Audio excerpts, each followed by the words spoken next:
नेपालीलाई ढुङ्गा हानेर भगाइदिइसकेका छन्। यहाँनिर ओ माई गड रगत आयो। ओ माई गड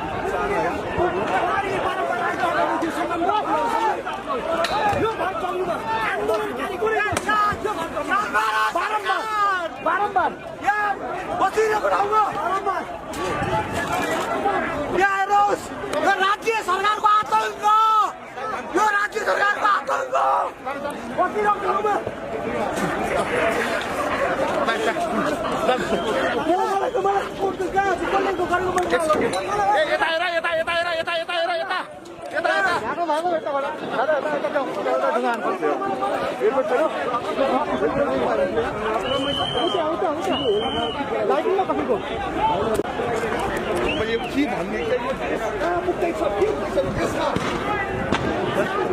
दर्शक पनि यति बेला यहाँनिर घरै पुरा जलाइदिएको छ। यति बेला हेर्नुहोस्, यहाँ देख्न सक्नुहुन्छ।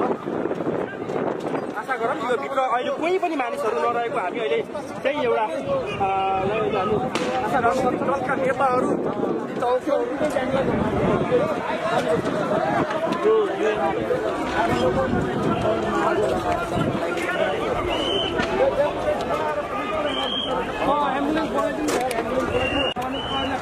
कसले भन्यो?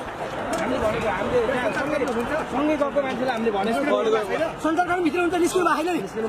क्यामेराम्यान जानु भएको किन त्यहाँभित्र? त्यहाँ क्यामेरा राखेको यहाँभित्र क्यामेरा राखेको भएर क्यामेरा लिनु जानुभयो। आदरणीय दर्शक मित्रहरू, सञ्चारकर्मी क्यामेरा लिनु गएको ढुङ्गायो भागो भागो।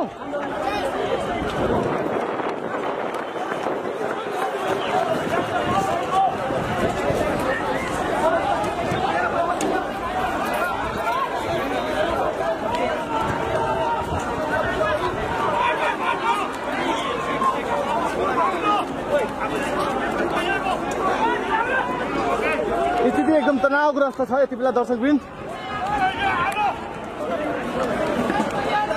यति बेला हाम्रो नेपाली दाजुभाइहरूले पनि दुःख पाइरहनु भएको छ र हाम्रो नेपाली जनताहरूले पनि दुःख पाइरहेका छन्। यति बेला एकदम तनाव छ स्थितिको।